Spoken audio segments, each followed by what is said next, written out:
ნიკო კოსტუმრად ნერგაძე. ჩემი ლექტორი იყო სვეტშოპის ჭიპაში. რეკლამის და მარკეტინგის საფუძვლად მასწავლიდა. ძალიან საინტერესო ლექცია. თემას ვერ პოულობ, რაც ჩემი გასავალსაკელო და ნიკო ნერგაძეს არ შეეძლოს აზრის და სხვა ჯერ საინტერესო და სასწრაფი აზრის გამოდი. კი, იცი რა საინტერესო ლექციები ქონდა, არავინ არ აცდენდა, იმიტომ რომ გვირიგებდა ხოლმე წარმოსახვით $. ვინც არ დააგვიანებდა, იყო 10 წარმოსახვითი $. წდე. არ მაგარია. აი, ყველაზე კარგად ლექცია მაქვს. ძალიან საინტერესო ტიპია და ვაფშე კაი ტიპია და ჩემი აზრით დღეს საინტერესო გამოგაცემა იმ მხრივ რომ ძირთად რაზე დავალაპარაკებ.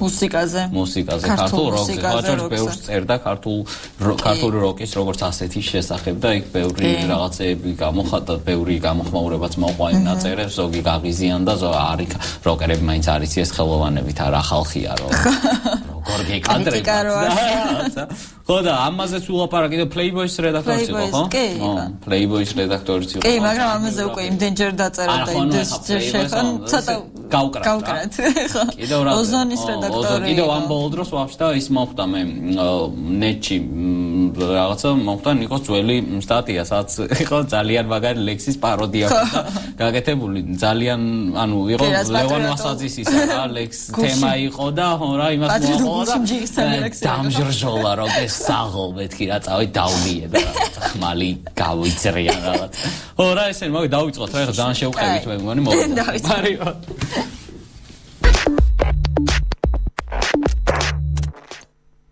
ცნობების სტერეოპედიიდან ნიკო ნერგაძე. ქართული ანდერგრაუნდის გულშემატკივარი. ოდესღაც ქართული Rolling Stone-ის შემოქმედი. ამჟამად ბლოგერი და ჟურნალისტი. ოდესღაც ქართველი ერის გამრყვნელი და Playboy-ის რედაქტორი. ამჟამად კი უბრალოდ კაი ტიპი.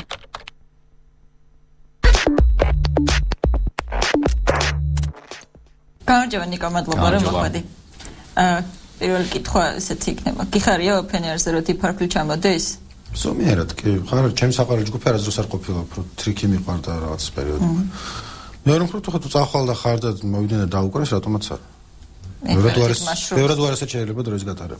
ინფექტად მაშრუმს დიფარფლი მირჩევენ. ასე ზოგიჟდები არც მეორეც ემარა. რაღაც ის უფრო მეტი მომისმენია დიფარფლი ბავშვობაში მაინც. ბევრი გიწერია ამაზე და მოდი ახაც კითხავ რომ უფრო ხალხმა კიდევ ერთხელ გაიგოს რა არის ქართული როკის თავარი პრობლემა. ანუ როკი ფართო გაგებით როკი. ქართული მე მგონი მარტო როკის და მუსიკის არ არის ყველაფერში არის კინოშიც და ლიტერატურის სათქმელის ნაკლებობა. ანუ არის რაღაც ხო ანუ რაღაცები კეთდება და იმის უკან თუ რაღაც სხვა არდევს მოგეთ მუსიკა როგორი რაღაც არის თავისუფლად შეიძლება სათქმელი არ ქონდეს და დაწერო პოპ სიმღერა რომელიც იქნება მხიარული ხალხი იცეკვებს და ამაში ცუდი არაფერი არ არის ნორმალურად ძალიან კარგი სიმღერებიც არის ეგეთი მაგრამ ნუ იგულისხმება რომ მუსიკის დამფასებელი თუ ხარ და თუ გიყვარს ამის იქით რაღაცაც უნდა იყოს ხოლმე მუსიკაში რაღაცა უნდა იყოს შიგნით სათქმელი არის აუცილებელი იყოს მააზროვანი და შექსპირი და ძალიან პოეზია იყოს მაგრამ რაღაც ადამიანს აწუხებს. თორემ არაფერი არ აწუხებს, მაშინ ეგ არ ითვლება რომ არის რაღაცნაირად კარგი მუსიკა. თუმცა შეიძლება ხა აბა მომისმენია და Dancing Queen არის. არ არის მაზროვანი სიმღერა. ამდენი წელია რომ ჩართავენ, ცეკვა გინდება. ანუ მაგას ბავშვობას ეგეთიც არის. მაგრამ პრობლემა რა არის, ეს მუსიკა ქართულადაც კეთდება, როგორც წესი ძალიან კარგი არ არის. არის უმეტესად საშუალო რა, რომ მოისმინება, მოусმენ არაუშავს, მაგრამ ნუ აი ძალიან იშვიათად რომ რაც არ უნდა მაგათი ფანი იყო ქართული ჯგუფების ერთი-ორ სიმღერაზე თუ იტყვი აი ეს არის იგი, რაზეც გიждდება. ამ დროს რა გშორისო თუ რაღაც აზრი გაქვს, რაღაც გესმის რაზე ლაპარაკობ, შეიძლება საშუალო სიმღერა არასაშუალო გახდეს და კარგი გახდეს. დასაგებია. ქართულ სიმღერას ამ შემთხვევაში დრაივი და მუხტი აქვს როკს. ნო, ზოგს არა, კაი, დრაივი და მუხტიც რას მე. ესეც სათქმელია დამოკიდებული, პრინციპში აი თქვა იყო ეგეთი ჯგუფი შუქი მოვიდა თუ შუქი წაჭირა. რომელიც ხა მუსიკალურად რო განიხილვა, განსაკუთრებით საინტერესო და კარგი მოსასმენი არ არის.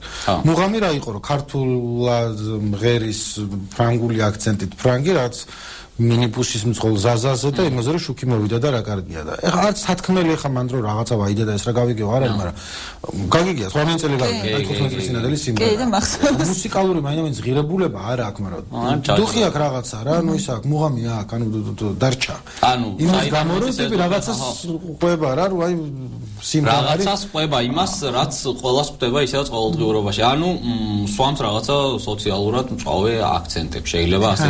მწვავე შეიძლება არ. მწვავე არა, მაგრამ აქტუალური რა. რაღაცას რაც მეც გამიგია და რაღაცას შემიძლია გავიგო. არა, ნათქვამი რეალობა ხო აშკარად იძლევა ახლა ესეთი მწვავე აქცენტების დასმის იმას. ყველა რეალობა იზრდება. არა აუცილებლად მწვავე იყოს. სიმღერების დიდი ნაწილი არის სიყვარულზე. კი ბატონო. მათ შორის ძალიან კარგი სიმღერების, ძალიან საშუალო და ძალიან ცუდი სიმღერების. შეიძლება სიყვარულზე იმღერო და კარგი იყოს. რუსულ პოპს განწყავთ ხოლმე ყველა და რუსული პოპი არის ერთ-ერთი ყველაზე უფრო დაბალი დონე ხელოვნების, რაც შეიძლება რამე არსებობდეს.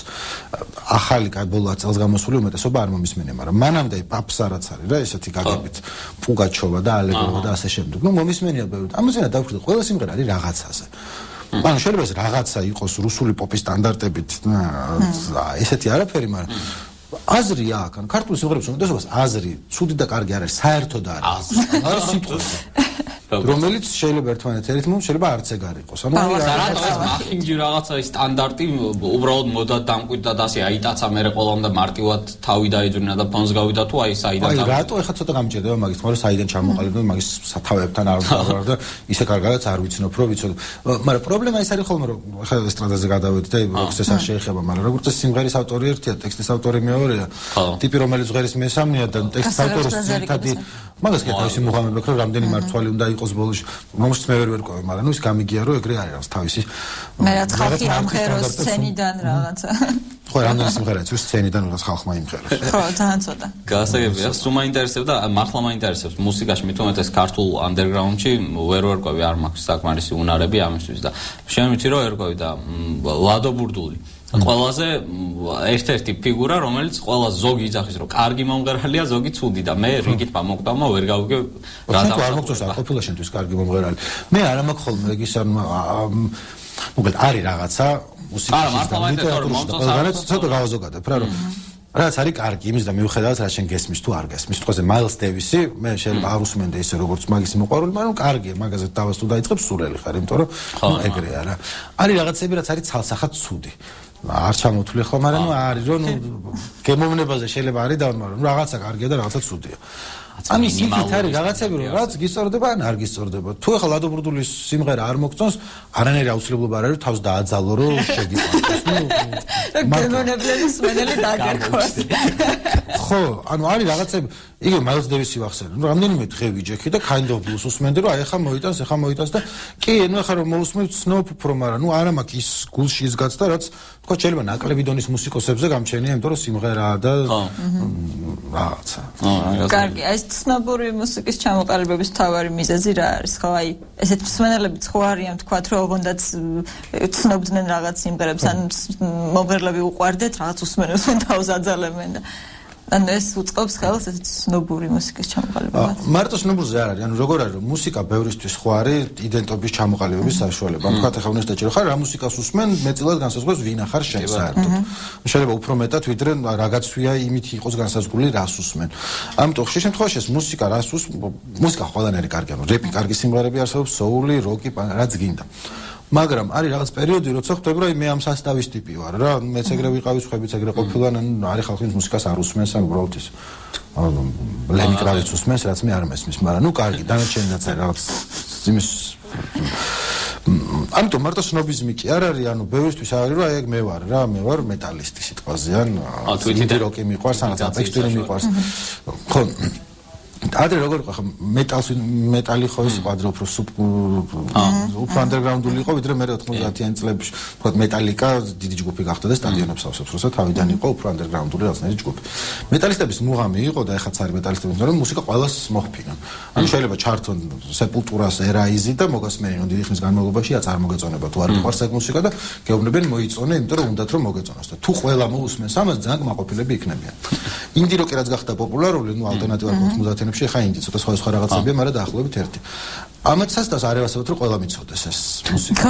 ანუ Twilight-ი გამოვიდა ფილმი, რომელიც ინდი როკის მოყვარულისთვის საძულველი ფილმია აპრიორი, იმიტომ რომ ციგნი იყო საძულველი და ბინზე მაკლაპარაკი. და იქ იყო რაღაცნაირი ესეთი მუსიკა, რომელიც წესით ამათი გაგებით იქ არ უნდა ყოფილიყო, ანუ კარგი მუსიკა. ჭყალებში ან არაფერში. ხო, მოგამეგროება არ გაბაზრდეს, მაგრამ მე ყველა გოიმი მაგას მოусმენს და მე რა ვქნა.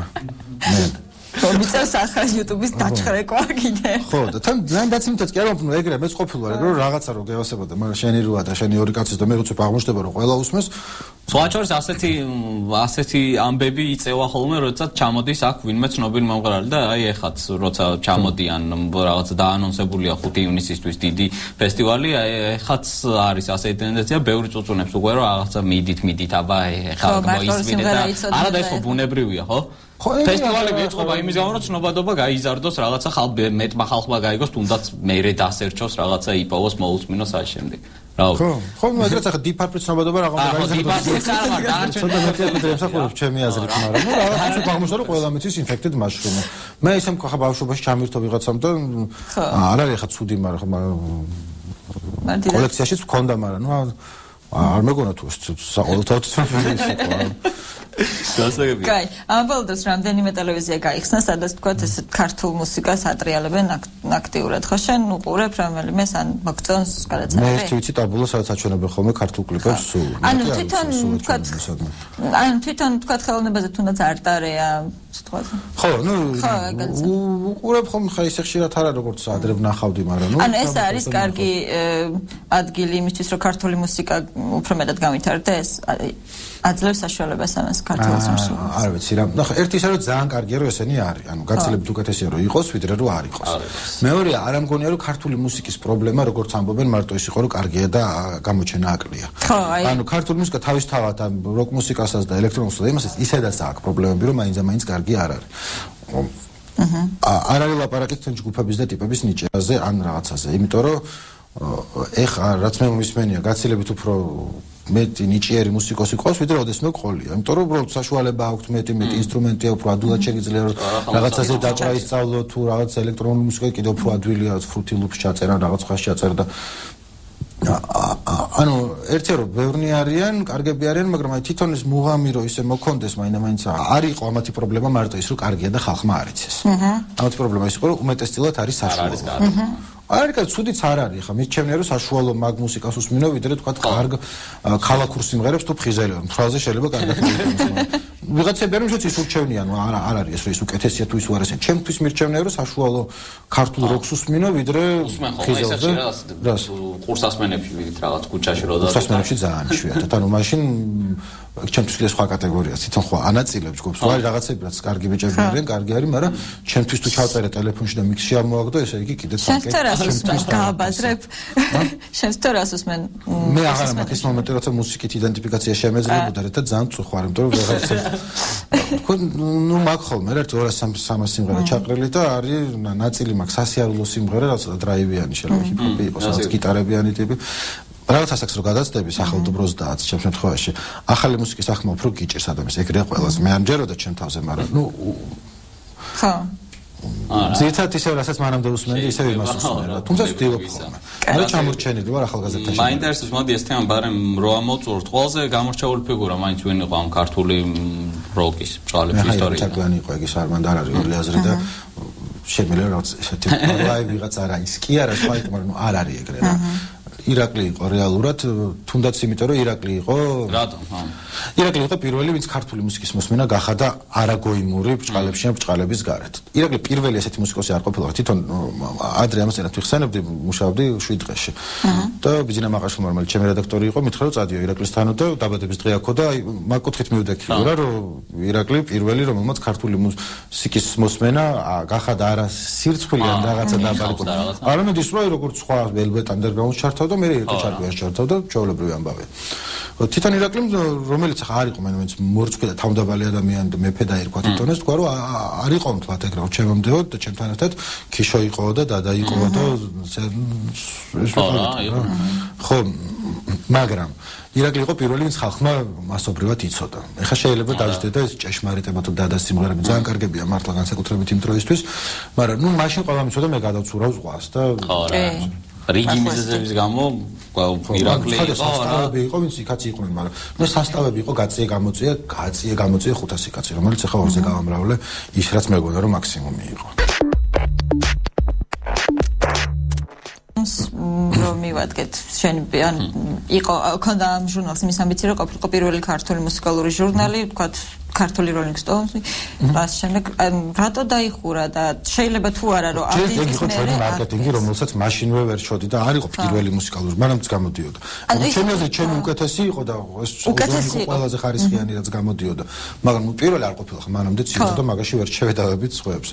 ნუ რაღაც პერიოდი იმუშავა რა. რატო საბოლოო ჯამში რატო დაიხურა არ ვიცი, იმიტომ რომ ნუ ხა რაღაც ხანი მე ვიყავი რედაქტორი, მე წამოვიდა სერგი იყო და ჩემზე მეტხან სერგი იყო ჟურნალის რედაქტორი. ეხლა შეიძლება რომ აქ დგეს? არ არის მაგაზე ლაპარაკი. ქართული მუსიკალური ცხოვრება ტრიალებს ერთგვარად შეგვიძლია ვთქვათ ამ ბოლო პერიოდში განსაკუთრებით მუსიკალური კონკურსების ირგვლივ რა, ანუ ხალხი მასას ვთქვათ, უსმენს ამას, აქედან იცნობენ მომღერლებს, მე ის მომღერლები გარკვეულ პატარა თუ დიდ კარიერას იწყებენ აშენი და აშენი. ანუ ამ კონკურსის ორგანიზატორებს აქვს ძალიან დიდი ძალაუფლება, ხო, ხალხის მუსიკალური გემოვნების ჩამოყალიბებაზე და აშენი და აშენი. ანუ როგორ შეგვიძლია ვთქვათ, რომ ისინი რამეს ცვლიან სიტყვაზე ამ ხრივ თუ ან შემთხვევით არის თუ შეგვიძლია, მაგრამ გააჩნია მან განვასხვაოთ ესტრადა და არაესტრადული მუსიკა, ხო? ანუ არის რაღაც პოპულარსკოლავები ტიპები, რომლებიც გამოდიან სცენაზე და რაღაცებს ჟღერიან და ნუ არიან ძალიან სტერეოტიპულად ვამბობ, რახან გადაცემას ეგრე ქვია, რომ ვიღაცები სარდაფში უკრავენ და ორი ის რომ გავყოთ რა. იმ პირველზე მიწისზევით ვინც არიან, იმაზე აქ რა თქმა უნდა გავლენა. პრობლემა ისე რომ მან სხვა არც არაფერი არ ხდება. შოუ ბიზნესი ხო არ არსებობს. ეგ არ არის სადაო, არ არსებობს, რომ ბიზნესი არ არის. დისკი არ იყიდება, კონცერტზე ხალხი იშვიათად დადის და ნუ ფულს მაგითი ვერ შოვის ვერავინ, ნუ შანსი არ არის. აქ აი სხვა ვიჟენიები არ არის. გარდა იმისა, რომ ან ჯეოსტარი იყოს, ან საქართველოს ვარსკვლავი, ან ახალი ან კიდე რაღაც ახალი კონკურსები არის, ბევრია. მეცხრე კეთებს GDS სადღაცა არის კიდე. მოკლედ რაღაც კონკურსები ხდება, მაესტროს აკეთებს. ეს რეალურად არაფერს არ უწყობს ხელს და არც არაფერს არ აშავებს. ანუ ესე რომ ამბობენ, რომ იქ ის რატო გააგდეს, ის რატო დატოვეს, იმიტომ რომ ეს არის სატელევიზიო გადაცემა, ეს არ არის საჯარო სამსახური და ეს არ არის სერვისი მოსახლეობას და საზოგადოებას, რომ მოდი რაღაცა ის. სამართლიანია ან არის ან არ არის, ვისაც ხმა მისცეს ის გავიდა. ანუ რა სამართლიანი იყო, არ ვიცი. მეორე ეს არ არის მაინდა-მაინც ამ მუსიკაზე ამ კონკურსების უმეტეს ხო რეალურად არის, ასე ვთქვათ, კარაოკე. ანუ ტიპებით გარანტეს ხვის სიმღერებს ჟღერენ. რაც იმას არნიშნავს, რომ თავისას კარგად იმღერებენ და თავისი კარგი იქნება, ან სხვისას თავისზე მორგებულს კარგად იმღერებს. ზოგი უკეთესად იმღერებს, ზოგი უარესად იმღერებს. მაგრამ რუსთავი როცა ამას აკეთებს, მაესტრო ამას აკეთებს, იმედი აკეთებს, მეცხრე არხი არა აქვს მნიშვნელობა. ისინი ამას იმიტომ აკეთებენ, რომ რეიტინგი კონდეს.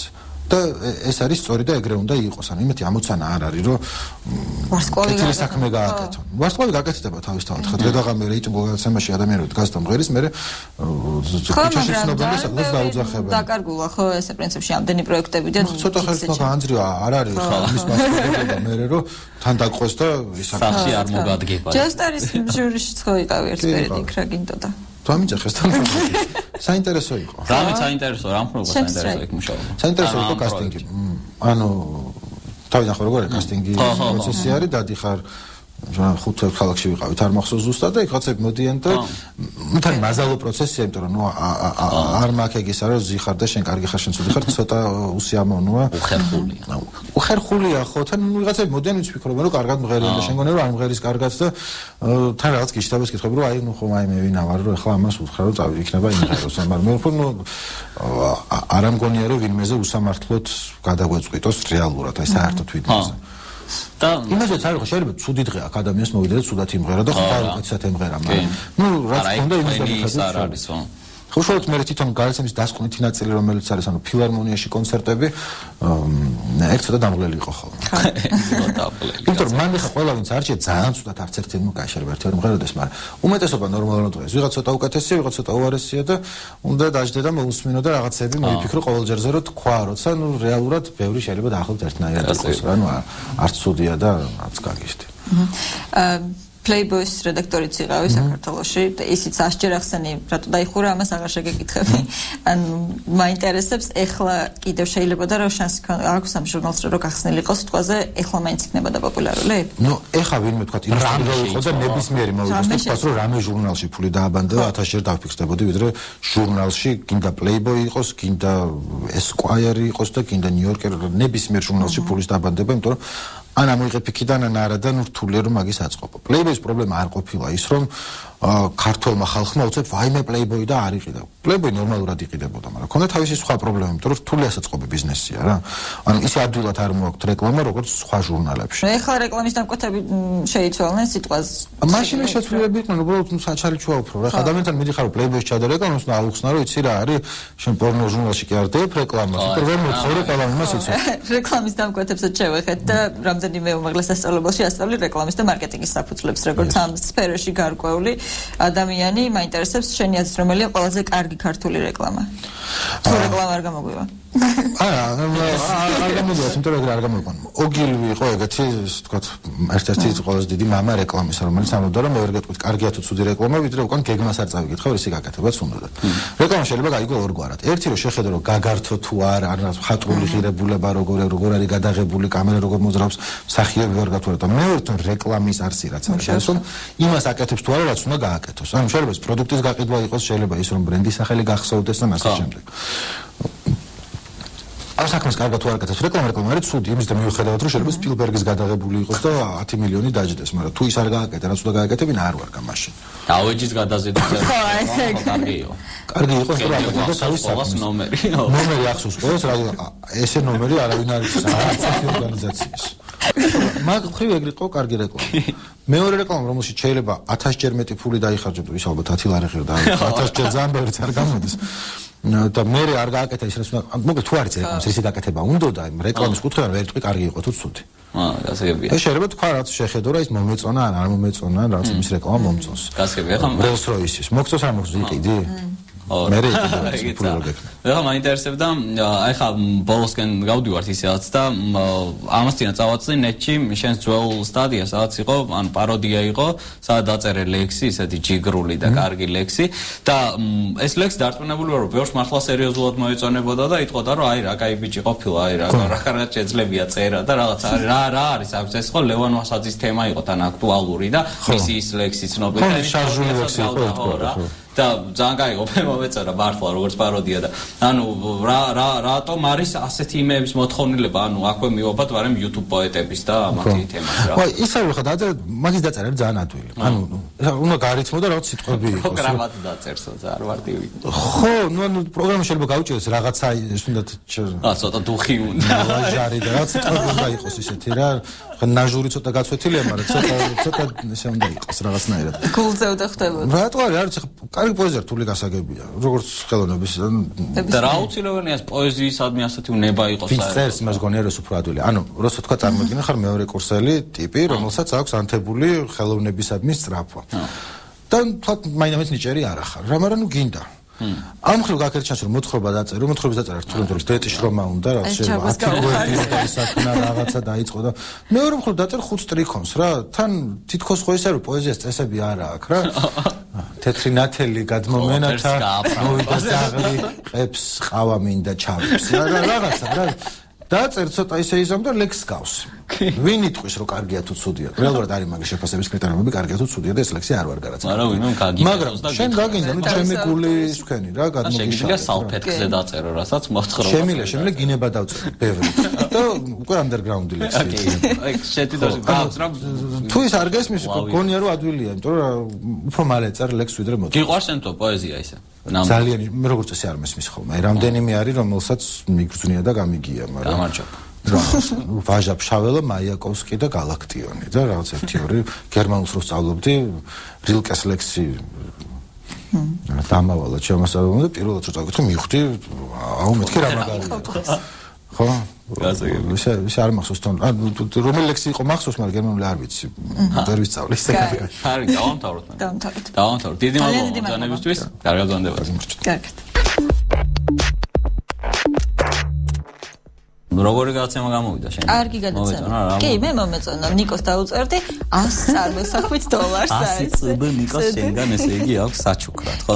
მე მგონი ქართულ ძირთად მინდა და მე მაინც ამ ქართულ რაღაცა underground-ზე კონკრეტულად რაღაცა ლაპარაკი და მე მგონი გამოვიდა რა, რაც გვაინტერესებს. ხო, მე იცი რა მაინტერესებდა და ანუ რაზე მივიღე პასუხი, რომ ქართული შემსრულებლები ხო ყოველთვის იმას ჩევიან, რომ აი არ არის ადგილი, სადაც ჩვენ აუდიტორიას დავუკავშირდებით, ანუ რაღაცა ტელევიზია არ არის, რაღაც ჩვენ კლიპებს არ ატრიალებენ, რაღაცა ესა შეიქმნა სამი არხი არის, მე მგონი, ორი ტელევიზიაში, ერთი ინტერნეტი, მაგრამ ნუ როგორც ნიკომ თქვა, ესეთი ადგილები კი არის, მაგრამ თვითონ მუსიკაც გული მიგზნობს ნიკოს ამის გამო დაატყდება წრომა და რისხვა ქართველი როკ შემსრულებლების, მაგრამ ნუ რა უღოთ ახლა. არა, უშავს მე მაინც